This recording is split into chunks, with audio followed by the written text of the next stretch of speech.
Bueno, la intención de este video es poder charlar un poquito, dar cuenta o explicarles el capítulo 4 de un libro que se llama Chicos en Banda, ¿sí? Y que va a hacer referencia a las instituciones en la pendiente. Va a hablar de las instituciones, va a hablar de qué pasa con las instituciones cuando hay una lógica, que es la de los estados nacionales, que se agota, ¿sí? Cuando el Estado ya no funciona como funcionaba en otro momento en la modernidad. Y bueno, ¿qué pasa con estas subjetividades que forjaban o que se forjaban, tenían origen en estas instituciones, que se desarrollaban en estas instituciones propias de la modernidad? La escuela, la familia tradicional burguesa.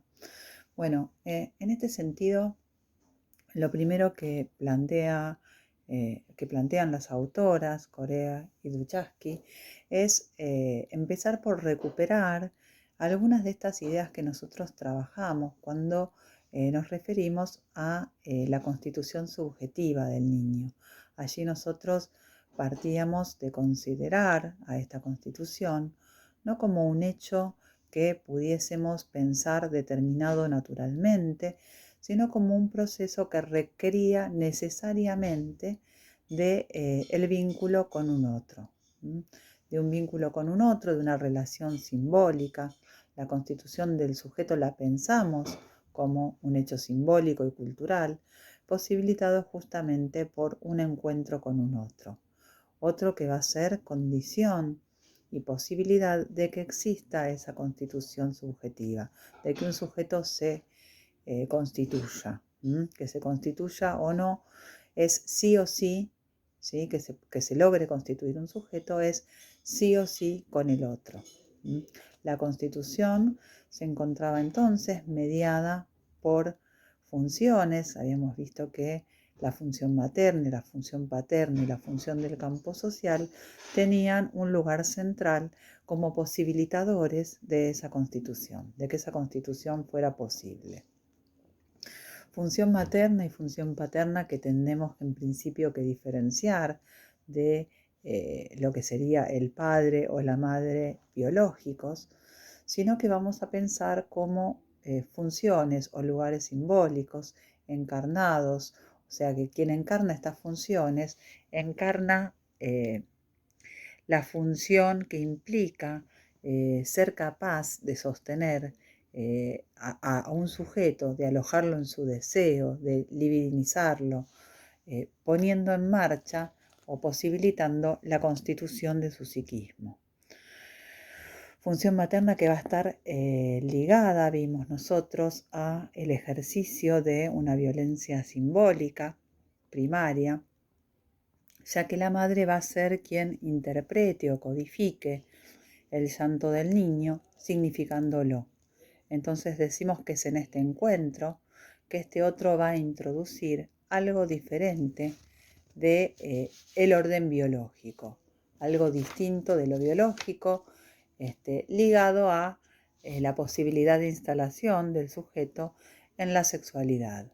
La instalación de la sexualidad como pulsión, como esa cantidad, como esa energía vital que mueve al sujeto y que va a mover también a la complejización de ese psiquismo incipiente que está constituyéndose. Pero la madre, además de libidinizar al niño, cumple también una función identificatoria, ¿sí? Posibilita que ese niño se identifique creando sentidos que nombran los diferentes estados por los que ese niño atraviesa. Bueno, ¿cuál será el papel que cumple el padre como función en este proceso? El padre funciona en tanto representante de la ley, el padre que también es una función, es un lugar simbólico, opera como representante de la ley, opera una interdicción, opera un corte con la madre y está a cargo de la transmisión de la ley, del legado. Es el primer representante del discurso social. Va a ofrecer para reparar esa pérdida que implica ese corte con la madre o esa ruptura de esa simbiosis, va a ofrecer objetos sustitutos, ¿sí? Que van a permitir que el niño no quede en la ausencia total de referentes frente a esa pérdida o a ese corte que opera. Estas ideas las va a empezar a trabajar o las va a empezar a vincular o articular a la familia o esta concepción de familia tradicional como construcción social, considerada como un eslabón o célula básica de la sociedad, como un lugar de protección, como un lugar de cuidado y mediación del mundo para el niño, sino que esta familia que se construía como una especie de matriz regulatoria y subjetiva de los futuros ciudadanos, en algún punto va a estar alterada o va a haber alterada su posibilidad de forjar ciertas subjetividades por una serie de cambios sociales, ¿sí? Cambios sociales que van a estar vinculados o asociados a la caída del Estado-Nación como institución que va a delegar en las instituciones el forjar cierta subjetividad, una subjetividad ciudadana ligada al disciplinamiento de los sujetos, de los cuerpos, de las conciencias de los sujetos. Foucault habla en este sentido de las instituciones disciplinarias.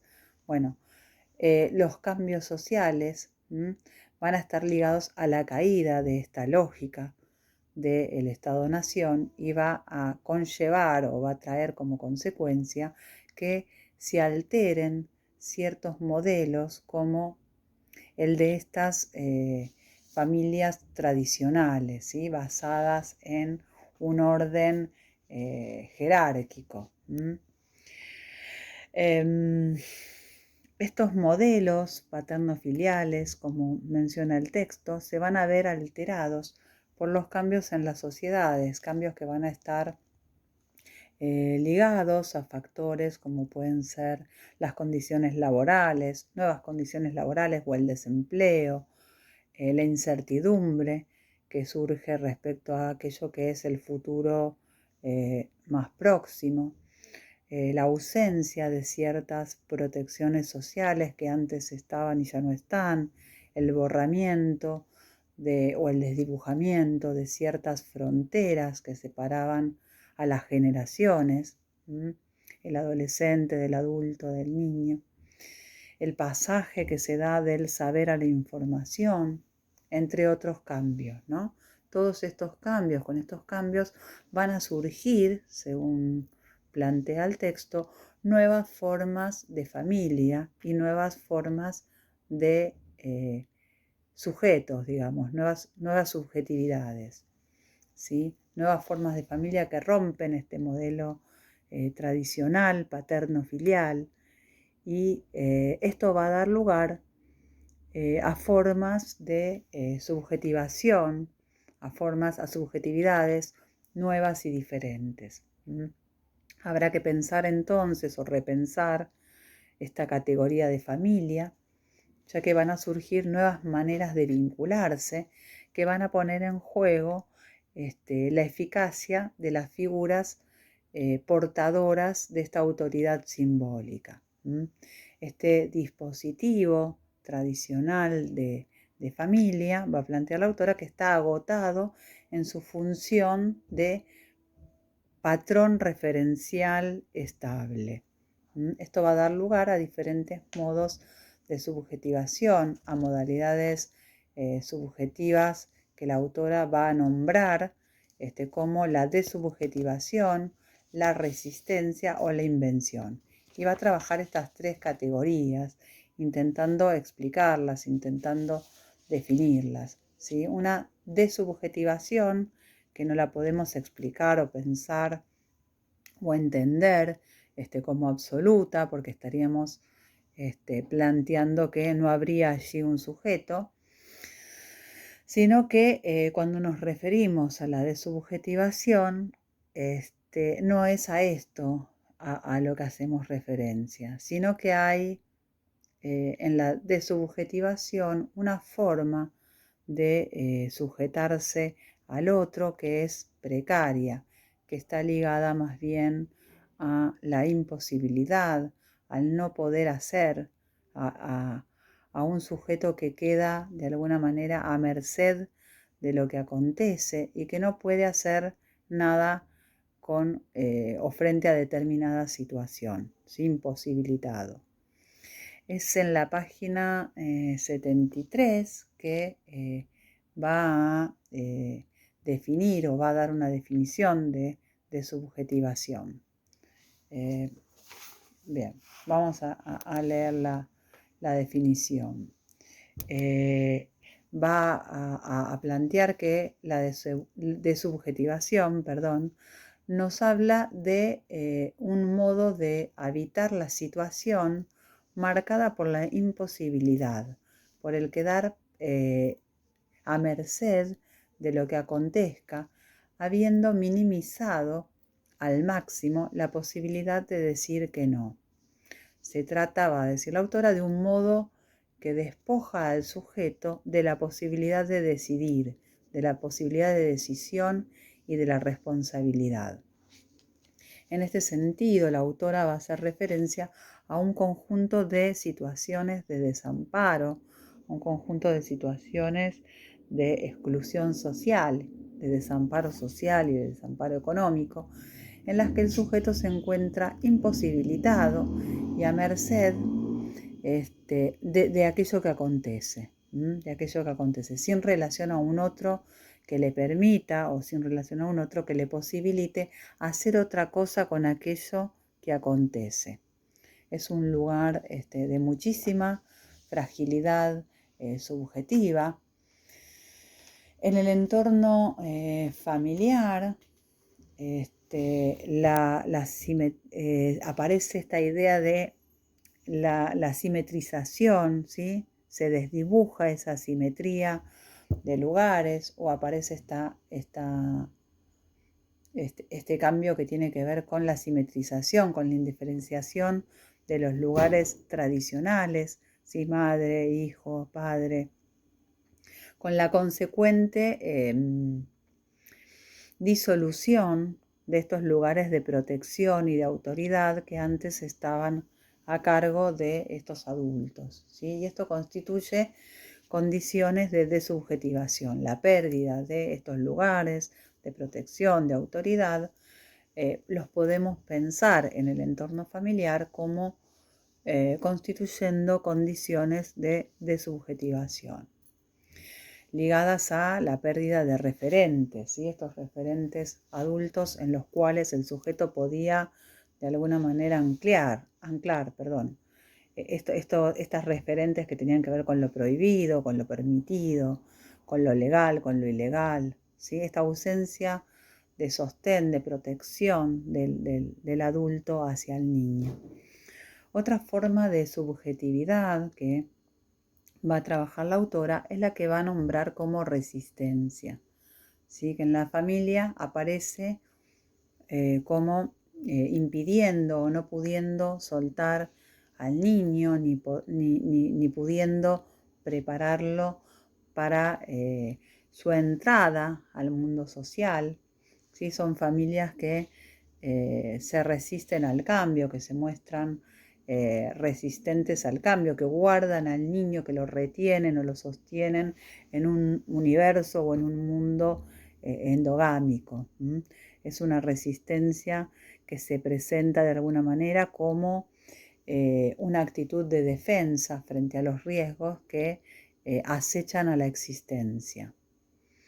La familia procura dilatar, ¿sí? Extender, postergar la salida del niño o el joven como una forma de no despegue, ¿no? Como una forma que de alguna manera imposibilita la autonomía de este sujeto.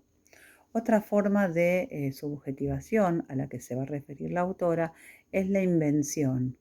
La invención está ligada a el poder hacer, al poder generar recursos para evitar una situación, para poder hacer otra cosa ante la imposibilidad o ante estas situaciones de borde, ¿sí? Frente a la imposibilidad o frente a el no poder con esa situación. Situaciones que son imposibilitantes y que de alguna manera la subjetivación lo que permite es poder crear, ¿sí?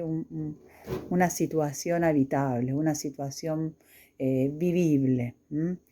Dice la autora en la conclusión respecto a esta operación de subjetivación, dice: cuando las referencias que sostienen a un sujeto en el devenir de su existencia se han vuelto frágiles, la vida se torna un hacerse a sí mismo cada vez, ¿sí? Nosotros podemos pensarlo como un inventarse cada vez. De ahí el nombre de esta estrategia, ¿no? Como invención.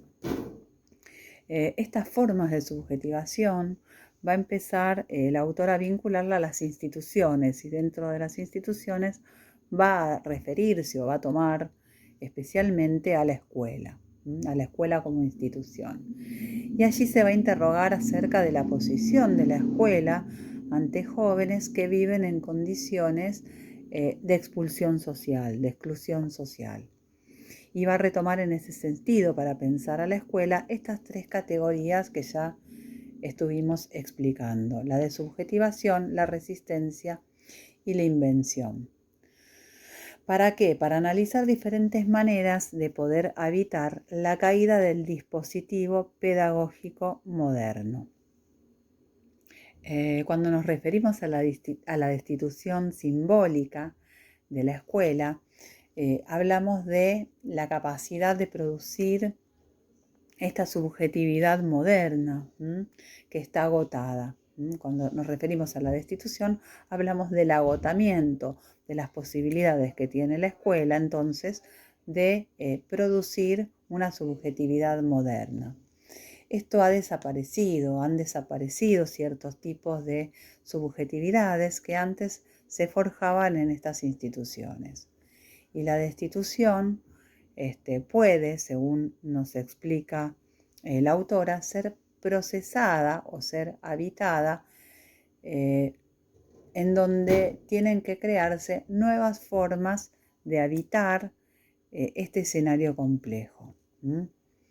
Entonces, al retomar la categoría de subjetivación, vamos a encontrarnos, dice la autora, con ciertos testimonios de los docentes que van a asociar atributos de imposibilidad o de déficit a sus estudiantes. Se van a pensar a estos estudiantes, ¿sí?, desde una lógica de la falta, del déficit, describiéndolos como vagos, desatentos, descuidados. Se trata de un discurso que es inhabilitante, que es un discurso imposibilitador, ¿sí? Docentes que hablan desde un lugar de una gran resignación. Otra categoría, ¿sí?, es la resistencia. La resistencia, que es una resistencia al cambio, una posición de resistencia que podríamos enunciar, y creo que la autora hace referencia a esta frase, como todo tiempo pasado fue mejor. Pero las condiciones que hicieron posible al niño y al adolescente moderno como subjetividades instituidas por la familia burguesa, instituidas por la escuela estatal, hoy están suspendidas, ¿sí? Hay un agotamiento de esa lógica que hace que esas subjetividades que antes se forjaban ya no sean posibles, que estos niños y estos adolescentes ya no son lo que eran, ¿sí? Ya no son lo que eran porque las condiciones institucionales que forjaban a este tipo de sujetos hoy ya no son eficaces. Entonces, la posición docente de resistencia al cambio se queda, es una posición en la que el docente se queda de alguna manera capturado en un pasado que ya no es, y respecto a un futuro que para él no tiene sentido. No tiene sentido porque nada va a cambiar. Queda instalado en un lugar de resistencia al cambio, de resistencia a pensar, de resistencia a lo nuevo. Finalmente, la invención o la subjetivación dentro de lo que es la institución escolar queda asociada a la creación de nuevas situaciones en un contexto no esperado. Para ello nosotros tenemos que poder desprendernos de alguna forma de la idea de lo definitivo, de la idea de aquello irreversible, de la idea de aquello que no puede cambiar, ¿sí? Inventar en este sentido implica poder crear algo singular, algo inédito, algo que nos permita de alguna forma operar con ese real, ¿sí? Que debe ser transformado, con esa situación imposibilitante de alguna manera. Bueno, ese real a través de la invención, ¿sí? O de esta estrategia debe poder ser transformado para que ese lugar, digamos, sea un lugar que el sujeto pueda habitar, pueda ser un lugar habitado. La autora plantea en relación a esta categoría, ¿sí? El concepto de educación como una acción igualadora y aclara que acá el concepto de acción igualadora no tiene que ver con generar o forjar sujetos idénticos, sino con generar o posibilitar ciertas condiciones de inclusión y de transformación. El texto acá incluye varios ejemplos que están ligados y asociados a estas estrategias, que los invito a que los lean, pero me parece que en el contexto en el que estamos transitando sería interesante pensar en la invención como estrategia frente a la educación en tiempos de pandemia.